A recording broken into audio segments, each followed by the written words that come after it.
Okay, चलिए अब बाज़ार के क्यूज़ की तरफ बढ़ते हैं और एक बड़ा सवाल कि आखिर बाज़ार गिर क्यों रहा है और यहाँ से क्या लग रहा है। तो देखिए, अब इसका एक सिंपल आंसर ये है कि हमें नहीं पता और इसके लिए हम एक चीज़ सिंपल कह सकते हैं जो कि अब बाज़ार गिर रहा है सेंटिमेंट की वजह से।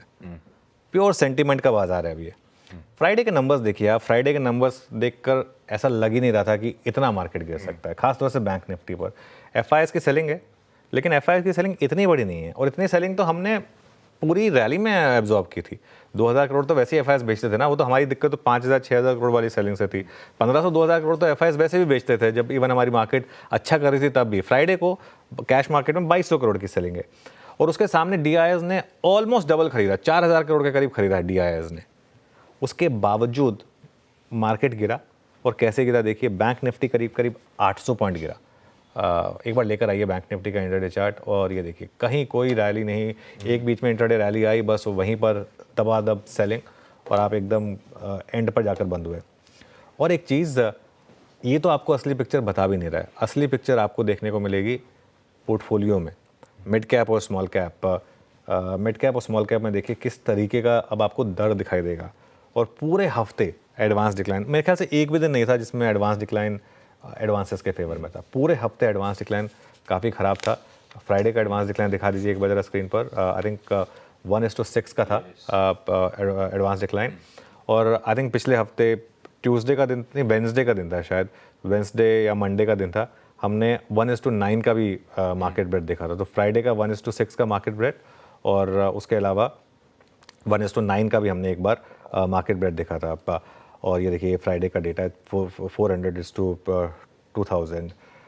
और इस समय जो सेंटिमेंट है रिटेल का, एचएनआई सेगमेंट का, वो पोस्ट कोविड के बाद सबसे लो है। आई थिंक ये सेंटिमेंट हमने लास्ट टाइम बस कोविड में देखा था। उसके बाद जो रैली हुई थी उसमें एक बार करेक्शन आई थी, मुझे याद है, वो शायद 2022 में था, अर्ली 2022 में था शायद, तब हमने एक बार करेक्शन इस तरीके की देखी थी। उसके बाद सबसे लोअर लेवल पर इस समय सेंटिमेंट है। और इस मार्केट में अच्छे से अच्छे पोर्टफोलियो, मैं कह रहा हूँ अच्छे से अच्छे पोर्टफोलियो जिनमें आप देखेंगे काफ़ी अच्छे एचएनआईज़ की होल्डिंग है, काफ़ी बड़े नामों की होल्डिंग है, वो 20 से 40% इस समय नीचे आ चुके हैं।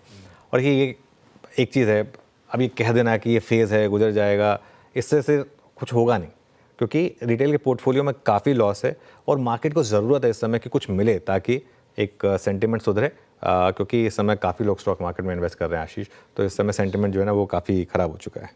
हाँ, ये पेन काफ़ी लंबा लिंगर ऑन कर गया। सितंबर एंड से एक्चुअली प्रेशर शुरू हुआ था और आज जनवरी के मिड में आके खड़े हुए हैं, हालात सुधर के नहीं दे रहे हैं। और बात सही है, नेट इंस्टीट्यूशनल फ्लो पॉजिटिव था फ्राइडे को, तो प्योरली सेंटिमेंट्स जो हैं वो हावी हैं, वो बिगड़े हुए हैं।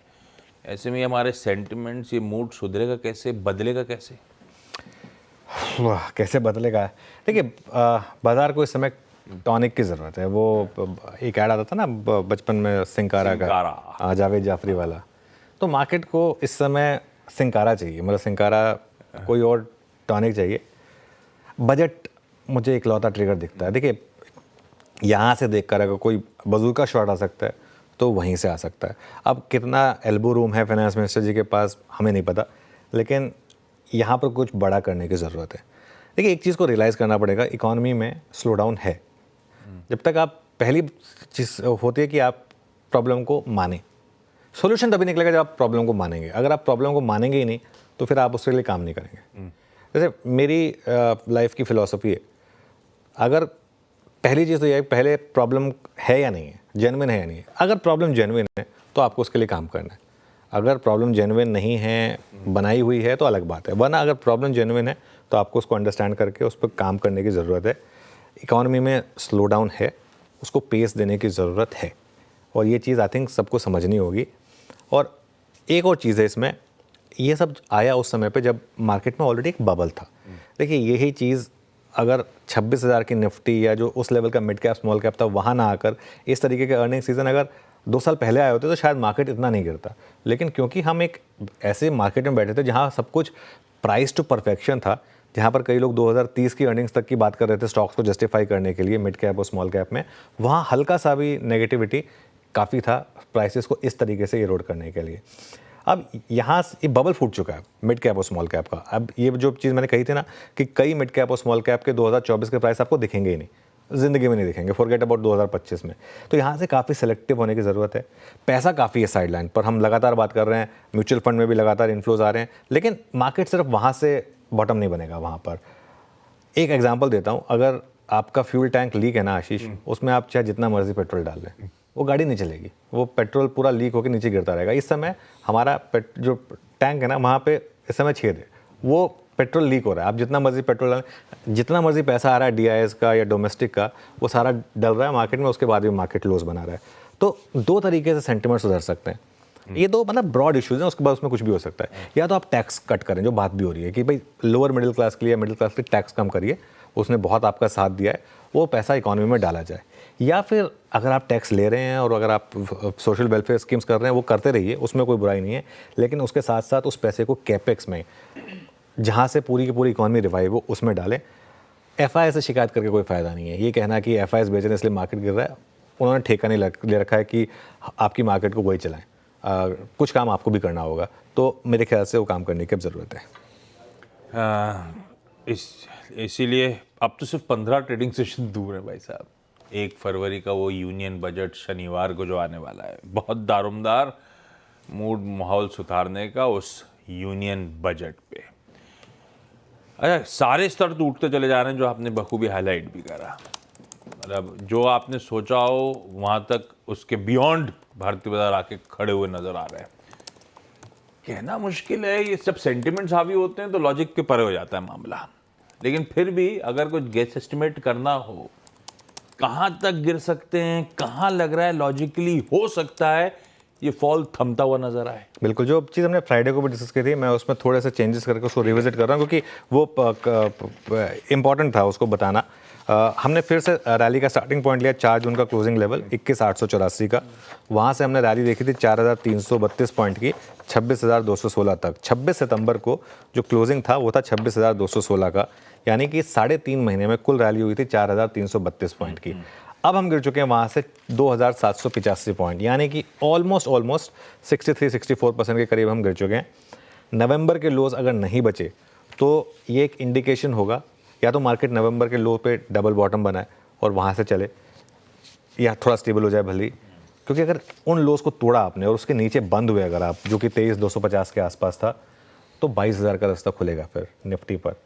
बीच बीच में शॉर्ट कवरिंग आएंगी, ऐसा नहीं है कि मार्केट शॉर्ट कवरिंग नहीं देगा, बीच बीच में शॉर्ट कवरिंग भी आएंगी, और वो शॉर्ट कवरिंग काफ़ी पावरफुल होंगी। जैसे एक कवरिंग हमने देखी थी जो 24,800 तक निफ्टी को ले गई थी, बैंक निफ्टी को तो ऑलमोस्ट ऑल टाइम हाई पर ले गई थी, स्मॉल कैप को ऑल टाइम हाई पर ले गई थी। बीच बीच में ऐसे मूव्स आएंगे, लेकिन उससे बेयर डरने वाला नहीं है, ये चीज़ तो बहुत क्लियर है आशीष। चलिए आते हैं आज की डिटेल स्ट्रैटेजी पे। उससे पहले आज के ट्रेड को मैप कर लिया जाए, संकेतों को। गिफ्ट निफ्टी सुबह से कह रहा है प्रेशर, और इस समय तो ऑलमोस्ट 200 पॉइंट के गैप डाउन के साथ शुरुआत करेंगे, ऐसा गांधीनगर से संकेत है।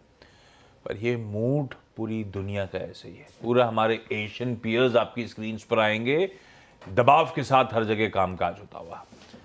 वजह है यूएस का गड़बड़ाता हैंडओवर, क्योंकि यूएस के तीनों बेंचमार्क्स फ्राइडे को 1.5% से ज्यादा गिरते हुए नजर आए।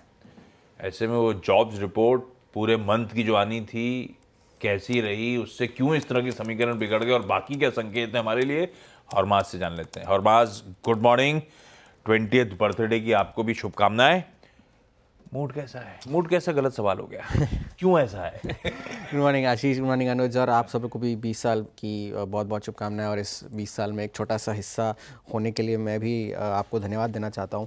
और मूड तो इसीलिए ही है कि पिछले पूरे हफ्ते से हम ये बात कर रहे थे कि अगर नॉन फार्म पेरोल्स का डेटा, जॉब्स डेटा अगर अच्छा आया तो बाजार उसे नेगेटिवली ही लेगा, और आया भी। अगर 5,000 10,000 भी बेहतर होता तो लोग कहते हैं हाँ भाई ठीक है, अनुमान मुताबिक है। लेकिन अगर 1.5 लाख के अनुमान के बदले में अगर 2.5 लाख का नंबर आता है तो फिर तो बहुत सारी नीजर रिएक्शंस आनी ही है।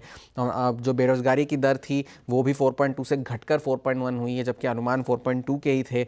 और अब जो वहाँ के लोगों को भी ये लगने लग गया है कि महंगाई कम होने के कोई आसार नहीं है, क्योंकि मिशिगन, यूनिवर्सिटी ऑफ मिशिगन ने जो सर्वे किया था वहाँ पर भी 1 ईयर जो महंगाई की एक्सपेक्टेशंस है वो अब 2.8 से बढ़कर 3.3 हो गई है। तो इस जॉब्स डेटा के बाद जो जनवरी में थोड़ी बहुत उम्मीद बची थी ब्याज दरें कटने की, वो पूरी की पूरी ख़त्म हो चुकी है। और जनवरी तो छोड़िए, मार्च में भी जो 41% की प्रोबेबिलिटी पहले थी वो अब घटकर 25% की हो गई है। वो भी अब आगे धीरे धीरे कम होती जाएगी। डॉलर ने 110 का इंट्राडे छुआ था, अभी भी 109 पर बना हुआ है। यील्ड जो है अब 4.8 पर आ गई है 10 ईयर की, 30 साल की तो 5% के ऊपर निकल गई है। और जो S&P 500 की अर्निंग्स यील्ड है वो अब 10 साल की यील्ड से 1% कम है। यानी कि अगर आप अब जो है बॉन्ड यील्ड अगर होल्ड करते हैं तो S&P 500 होल्ड करना आपके लिए ज़्यादा मुश्किल है या ज़्यादा रिस्की है compare to a 10 year yield. और मॉर्गन स्टैनली का भी यही कहना है कि आने वाले 6 महीने बाजार के लिए जो है मुश्किल रहेंगे। बॉन्ड मार्केट में खरीदारी के मौके आपको ढूंढने हैं, ये सिटी ग्रुप कह रहा है अपने क्लाइंट्स को। मगर अब जो है बहुत सारे बैंकों ने वहाँ के जो अपने फेड के जो रेट ब्याज दरों में कटौती के अनुमान है उन्हें बहुत कम किया है। बैंक ऑफ अमेरिका अब कह रहा है कि 2025 में एक भी ब्याज दर रेट कट नहीं आएगा फेड की तरफ से। इनफैक्ट वो अब कह रहे हैं कि रेट ब्याज दरें बढ़ सकती है, उसका खतरा बढ़ गया है। सिटी ग्रुप अभी भी 5 कटौतियों का अनुमान लगा रहा है, मगर वो कटौतियां मई से शुरू होंगी, ये सिटी ग्रुप का कहना है। और गोल्डमैन सैक्स ने कहा है कि 3 के बजाय अब 2 बार ब्याज दरें कटेंगी। पूरा हफ्ता डेटा हैवी है, महंगाई के आंकड़े वहाँ भी आने हैं, बड़ी अर्निंग्स आनी है JP मॉर्गन से, बैंक ऑफ अमेरिका से, चाइना का GDP डेटा आना है जहाँ पे 5% के लक्ष्य लगभग हासिल हो जाएंगे। तो हैंडओवर बहुत नेगेटिव है। तेल की कीमतें बढ़ रही है, डॉलर 110 पे पहुंच गया है, यील्ड्स बढ़ रही है, तो पॉजिटिव संकेत ढूंढना इस वक्त थोड़ा सा मुश्किल है। और वहाँ थोड़ी देर और कंटिन्यू करते तो और बर्बादी के संकेत देते चले जाते हैं। हर चीज़ बिगड़ी हुई है। आज सुबह सारे समीकरण खराब हैं, ग्लोबल इक्विटीज़ का मूड दिख ही रहा है, सब कुछ गिफ्ट निफ्टी रिफ्लेक्ट करता हुआ। तो पिछले हफ्ते के पेन के बाद नए हफ्ते की शुरुआत भी दबाव के साथ। अगर बजट के लिए 15 ट्रेडिंग सेशन बचे तो अगले हफ्ते इसी दिन यानी कि मंडे को ट्रम्प साहब का इनॉग्रेशन है। और भाई साहब कहा जा रहा है ट्रम्प साहब पहले ही दिन 100 एग्जीक्यूटिव ऑर्डर्स शायद साइन कर रहे हो। ये सब नर्वसनेस भी आपको इन सब भाव में दिखना शुरू हो गई है। खैर, ये तो हो गया ग्लोब का खराब हैंडओवर अच्छा था, यूएस का डेटा अच्छा है, पर इक्विटीज गड़बड़ा गया मामला, क्योंकि वो डर गए, दरों में कटौती और टल रही है इसका मतलब। पर हमारा खुद का ट्रेड सेटअप, फ्राइडे का दिक्कत भरा सेशन, पिछला पूरा हफ्ता गड़बड़ाता हुआ, ऐसे में अभी समीकरण बैठ कैसे रहे? सेटअप कैसा लग रहा है आपको? देखिए, सेटअप जैसा हमने डिस्कस किया था थोड़ा सा कि DIS की बाइंग है करीब 4000 करोड़ की, FIS की 2200 करोड़ की सेलिंग के सामने, और वो अब ऑलमोस्ट नॉर्म बन चुका है। DIS के पास काफ़ी पैसा है, तो FIS की सेलिंग आती रहेगी, DIS की बाइंग आती रहेगी। ये मार्केट में आई थिंक कुछ टाइम तक आपको ट्रेंड दिखेगा। पोजिशनिंग इंडेक्स फ्यूचर्स में काफ़ी बेरिश है FIS की, लेकिन उसको सामने कॉम्पनसेट हमारे क्लाइंट्स कर रहे हैं। और अगर आप चेंजेस देखें इवन फ्राइडे को, अब देखिए गिरते बाजार में क्लाइंट्स लॉन्ग कर रहे हैं और शॉर्ट काट रहे हैं, और जबकि FIS शॉर्ट ऐड कर रहे हैं, तो क्लियरली इस समय FIS काफ़ी पैसा बना रहे हैं कैश मार्केट में भी और FNO मार्केट में भी। 1000 करोड़ बेचे इंडेक्स फ्यूचर्स में, हालांकि स्टॉक फ्यूचर्स में थोड़ी बाइंग की उन्होंने, करीब 3800 करोड़। और with in index futures Nifty में 700 करोड़ की सेलिंग है, बैंक निफ्टी में करीब 150 करोड़ की सेलिंग है। वो टेबल आएगी आपकी स्क्रीन पर, लगातार काफ़ी टाइम से सेलिंग हो रही है यहाँ पर। और लॉन्ग शॉर्ट की जहाँ तक बात है, 500 लॉन्ग ऐड हुए और करीब 10,000 शॉर्ट ऐड हुए। और वो नेट शॉर्ट की जहाँ तक बात है, अब हम 15.87% लॉन्ग पर, और कॉन्ट्रैक्ट के हिसाब से करीब 2,80,000 शॉर्ट यहाँ तक पहुँच चुके हैं। और ये 6 जून के बाद सबसे ज़्यादा नेट शॉर्ट हैं। टेबल आएगी, एक बार टेबल दिखा दीजिए, उसमें आपको दिखाई देगा 2,77,000। इंडिया विक्स 0.2% बढ़कर 14.91 हमारे कंफर्ट जोन के बाहर जाने को तैयार। पुट कॉल रेशियो 0.88 पर।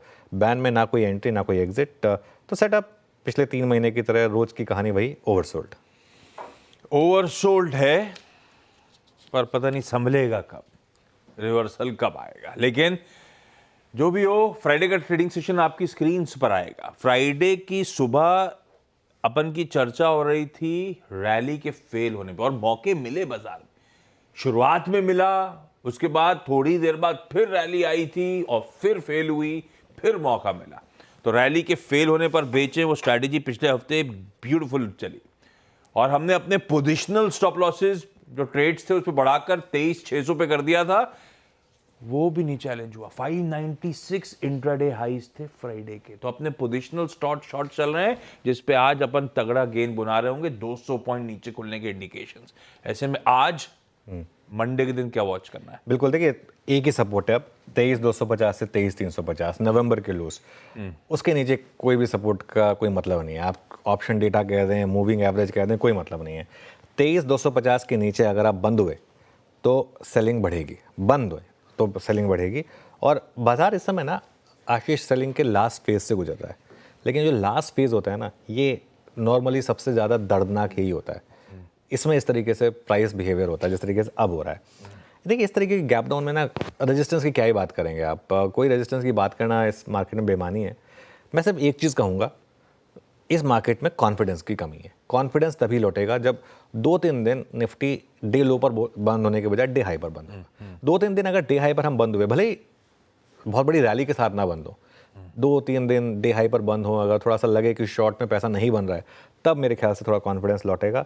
तब तक एक ही ट्रेड है जो हम बार बार बात करते आए, या तो आप पोजिशनली शॉर्ट रहें या फिर आप हर रैली के फेल होने पर शॉर्ट करें। क्योंकि देखिए, शॉर्ट करने का भी तरीका होता है। आप 200 पॉइंट के गैप डाउन पर थोड़ा शॉर्ट करेंगे अगर मार्केट इतना ऑलरेडी नीचे आ चुका है। पोजिशनल शॉर्ट जो हमने 23,600 का स्टॉप लॉस की बात की थी, अब उसको रिवाइज करके 23,500 पर ले आए क्लोजिंग बेसिस पर। ठीक बात, ये हो गई निफ्टी की आज की स्ट्रैटेजी। निफ्टी बैंक स्क्रीन पे वीकर पॉकेट। भाई पिछले हफ्ते 2.25% अगर निफ्टी ठंडा पड़ा था तो निफ्टी बैंक 4.5% गिरा।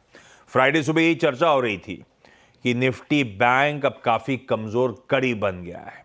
48,500 का रास्ता खुल गया है। हर रैली को शॉर्ट करने के मौके ढूंढने, और मौके मिले निफ्टी बैंक में भी। और हम 48,500 की बात कर रहे थे, 600 तक तो पहुंच ही गए थे फ्राइडे को हम लोग। इतना पेन बन गया था, बहुत पेन है इस पॉकेट में। क्या करना चाहिए? देखिए, बैंक निफ्टी पर चार्ट काफ़ी कमज़ोर है अभी भी, और 47,500 तक मुझे कोई ढंग का सपोर्ट दिख नहीं रहा है। यहाँ पर फॉलिंग नाइफ पकड़ने की गलती मत करिए बैंक निफ्टी में। अगर बीच बीच में शॉर्ट कवरिंग मूव्स आएंगे आशीष, वो काफ़ी पावरफुल भी होंगे, लेकिन जब तक 50,000 अब रिक्लेम ना हो तब तक कोई भी रैली में कन्विक्शन नहीं आएगा। लेकिन दिक्कत क्या है ना, बैंक निफ्टी में इंट्राडे में शॉर्ट करना ही बहुत दिक्कत वाला मामला है। ये इतना चार्ट देख के कहना बड़ा आसान होता है कि काश यहाँ शॉर्ट कर लिया होता। लाइव मार्केट में ये कॉल लेना बहुत टफ होता है। या तो आप शॉर्ट करके बैठे हुए हैं, तब तो आपके मजे, तब तो आपसे अपना पोजिशनल स्टॉप लॉस एडजस्ट करिए। अदरवाइज देखते हैं, थोड़ा सा मामला खैर बैंक निफ्टी में ज़्यादा दिक्कत वाला है। दिक्कत वाला मामला निफ्टी बैंक को लेकर। इस हफ्ते एक्सिस बैंक और मेरे ख्याल थर्सडे को और फ्राइडे को, सैटरडे को कोटक महिंद्रा बैंक के नंबर्स भी आ रहे होंगे, तो देखते हैं भाई बैंक्स के नंबर्स कैसे रहते हैं। ये हो गई स्ट्रैटेजी आज की। CNBC आवाज का मंडे का मॉर्निंग पैनल स्क्रीन पर रेडी हो रहा है।